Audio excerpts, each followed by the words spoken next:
Ayon sa 2024 Nielsen study, 83% ng mga Pilipino ay priority na gumastos para sa pamilya tuwing Christmas season. Pero habang maaga pa, eto muna ang ating reminder para hindi kayo humantong sa overspending ngayong panahon. Nako, maraming interesado sa topic natin, Papu. Yung tipong feeling one day millionaire kapag Yes. Pasko. Anyway, tutulungan po tayo maging wais sa pera ni Professor Vince Rapisura ng Ateneo de Manila University. Siya ay ang tinatawag na financial guro.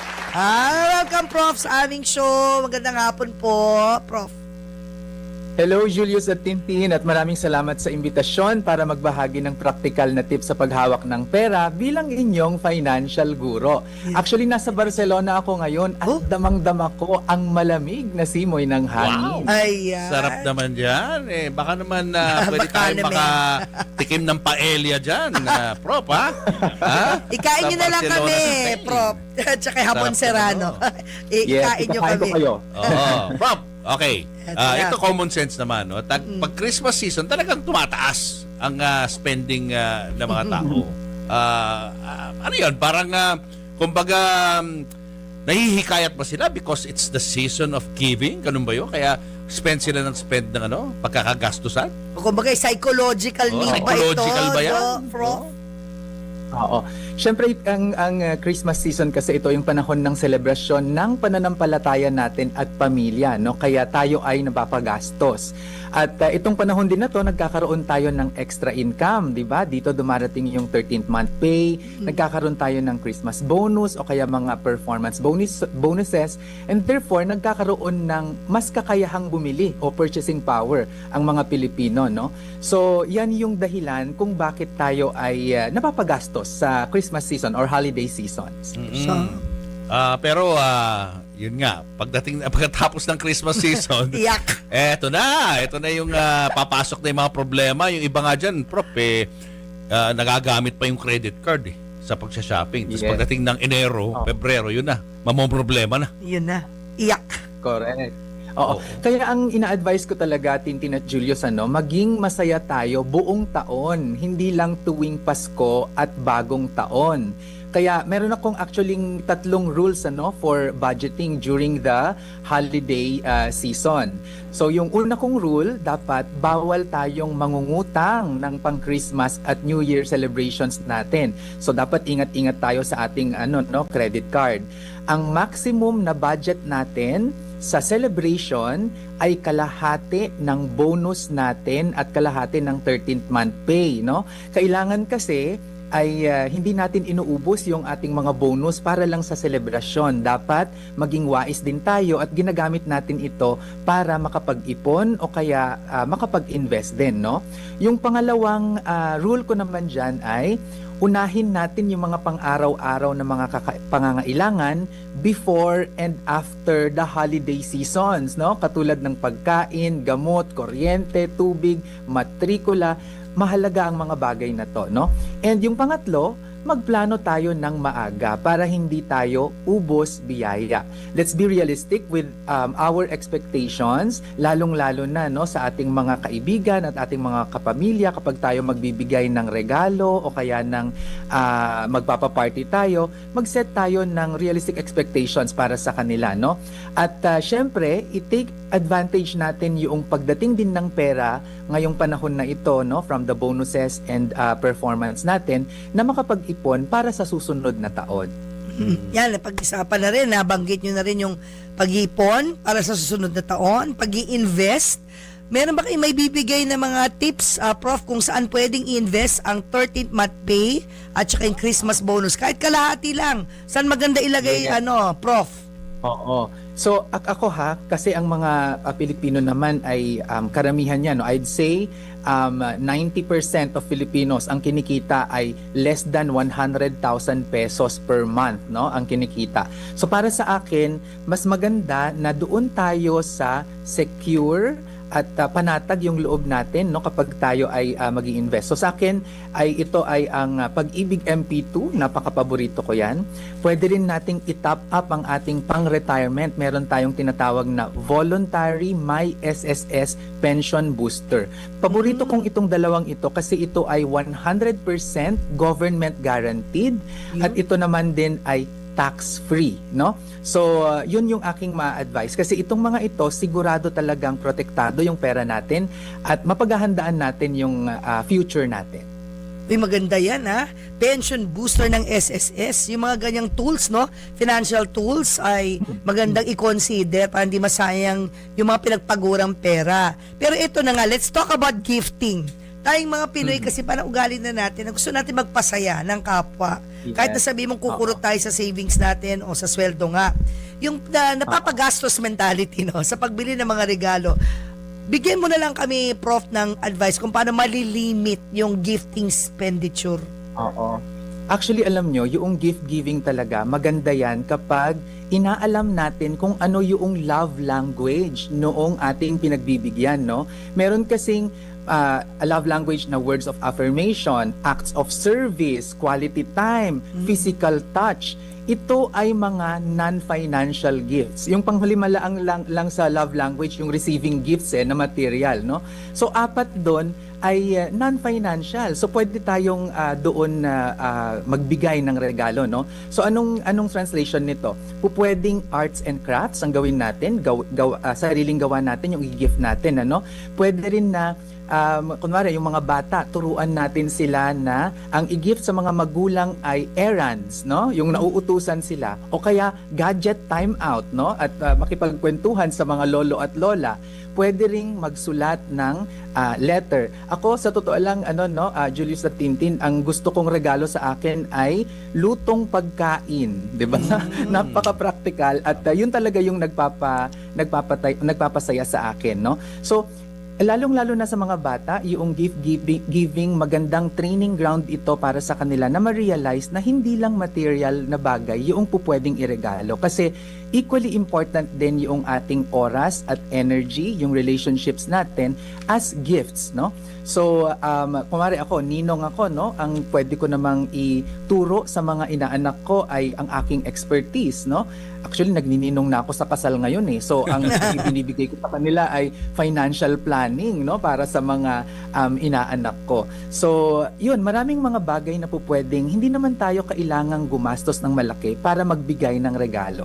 Tama. Ilang buwan ba, Prof, ang dapat ka mag-save na ng budget para sa paggastos sa Christmas?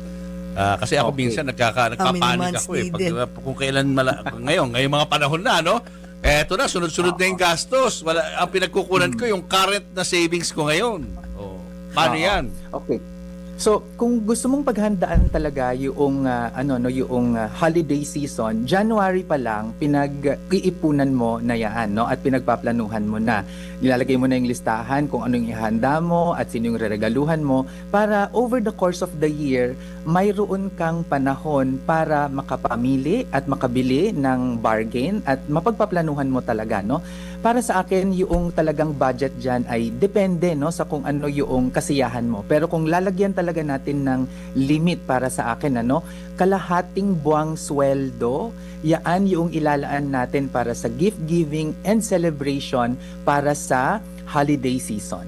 Ako pa po, kalahating buwan. Parang sobra-sobra yata yun.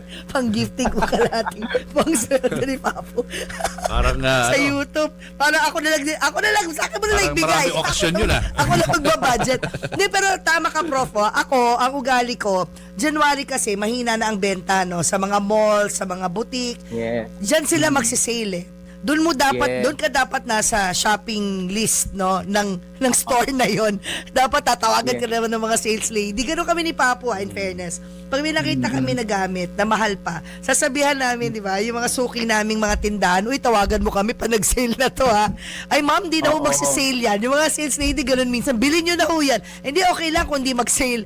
Meron kaming ganoon, no? And true enough, marami naman sa kanila talagang nagsi-sale, bagsak presyo. Ngayon, bibilin mo na yon at mag-pray ka na sana yung regaluhan mo sa coming December, hindi niya nabili yon nung hindi pa siya sale. Correct. Oo. At saka, iwasan natin yung peer pressure na susunod tayo sa uso. Kasi yung mga latest na versions ng mga yan yung latest na moda, yan yung mahal eh. Pero Yeah, kung true. okay lang sa'yo yung last year's model or yung mga classic models na tinatawag, no, mas makakamura din tayo doon. Oh, ito naman, punta tayo sa magarbong handaan. Ay, again, very Pinoy. Parang yung attitude na Noche Buena, minsan lang yung sa Santaon pagplanuhan na natin at saka karirin na natin, may lechon, todo bigay na, kahit mahal. Ayan, anong masasabi niyo naman dyan, Prof? Magarbong handaan dahil minsan lang naman ang Noche Buena. Oo. Oo, naintindihan naman natin yun, ano? Kaya kailangan espesyal yung mga hinahanda natin sa Noche Buena at saka sa Medianoche natin. Pero pwede naman tayong mga humanap ng mga kapalit o alternatibo bilang mga substitute sa mga hinahanda natin, ano?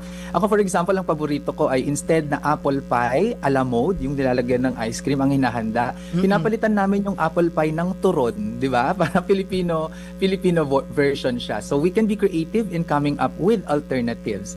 Tapos, gumamit din tayo ng mga unbranded na mga ingredients at lalo na kunwari kung asukal o asin lang naman yan, hindi na kailangan na super branded yung gagamitin natin for those things, no? And then maghanda lang din tayo ng sapat para iwas sa sobra kasi sa totoo lang yung refrigerator natin nagiging napapanis yung mga pagkain na nandun, no? Kaya kailangan ay siguraduhin natin yung portions na niluluto natin ay sapat lang at mauubos natin. And then bumili tayo ng mga in-season at local na ingredients during that time, no? Iwasan din yung mga pamahiin na, di ba, during New Year, ang gagawin ay kailangan bumili tayo ng 12 o 13 klase ng prutas ba yan? Ang maganda talaga ay ihanda mo yung loob mo at yung plano mo sa susunod na taon, no? Yan yung mas practical na po pwede nating gawin. And then, tingnan din natin bago tayo lumibot sa ibang bahagi ng supermarket. Usually merong aisle yan na may mga discounts and sale. True. So doon ka muna punta, 'di ba? True, At tignan mo. Gustong-gusto kong puntahan yan, yung may sale, tsaka may free. Go ahead, Oo. Prof. Correct. So, puntahan mo 'yon at tignan mo kung meron ka nang makukuha doon sa shopping list mo, no? And ang isa din na technique na actually usual na nakikita ko 'yan dito sa mga OFWs dito sa abroad, ano? Instead na pamilya ang kanilang celebration, ginagawa nilang community celebration. So sila ay nagpa-potluck para mahati-hati ang gastos, no? So hindi lang ikaw yung maghahanda para sa lahat, pero lahat kayo ay naghahanda ng maliit na putahe at yun ay pag pinagsasaluhan natin, mas masaya, mas nakakatipid pa tayo. Ang gandaming sinabing Thank you. helpful tips ni Prof. Ang takeaway ko dyan, Papa, yung alternative. Maging madiskarte, maging creative. Humanap ng alternative sa mga mahal na mga gamit. You will always find something na cheaper na masarap din tulad ng apple pie. Turon nga naman. Lagyan mo rin ng vanilla ice cream. Turon a la mode na yan. Sarap kaya ng turon, di ba? So para makatipid. Tapos yung maititipid, Prof, itabi nila. Halimbawa, 100 pesos sana yung gagastusin niya sa Noche Buena. Dahil nga alternative, cheaper alternative, may nasave na 3,000, ay, itabi na yung 3,000, di ba? Oo. Yung, Ako may tanong ako kay Prof. Ayan. Dahil ikaw naman ay tatanggap o nakatanggap ng Christmas bonus, Ayan.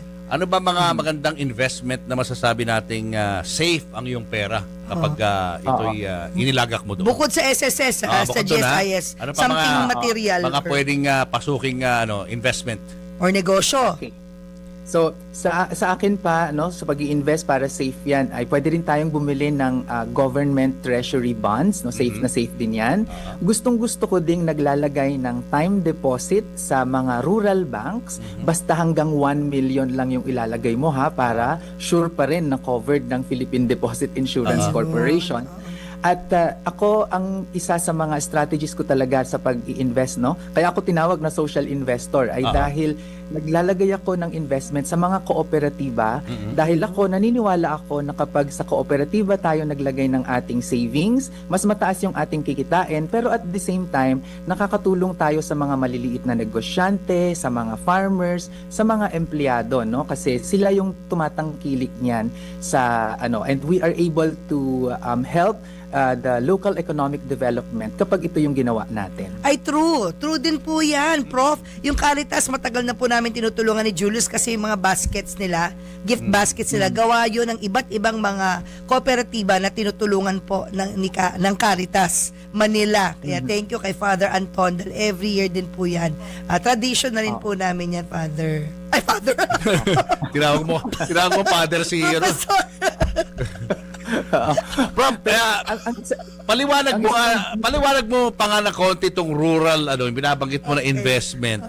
Pag ganyan ho ba, hindi ka na dapat mag-expect na ikaw ay kikita doon sa investment na yun financially.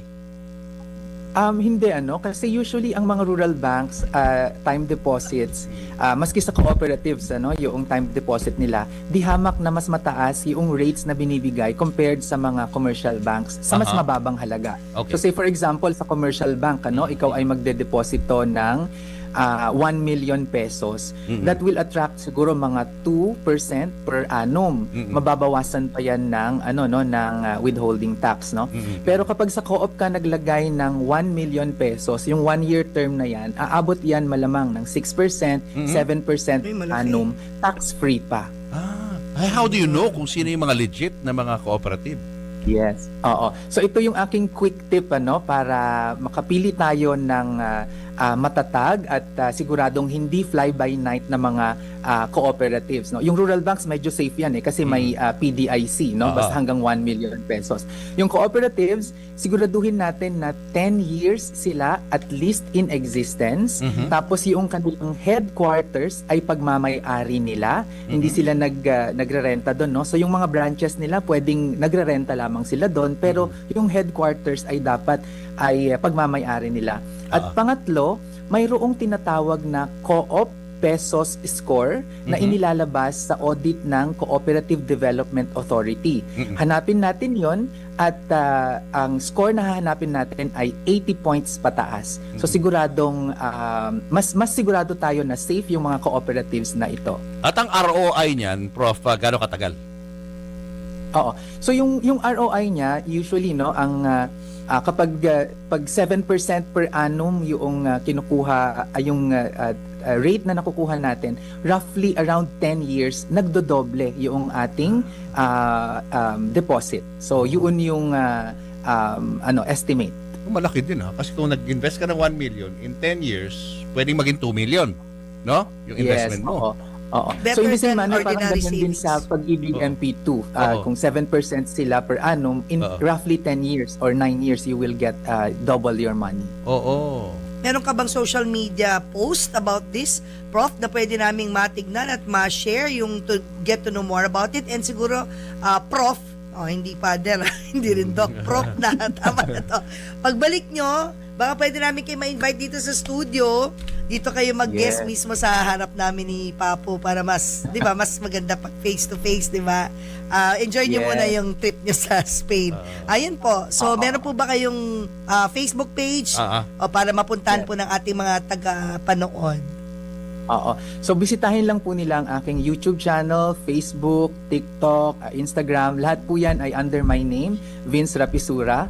Pero po pwede nyo rin pong i-google kung meron kayong katanungan tungkol sa pera. For example, MP2, SSS, o kaya utang, ganyan.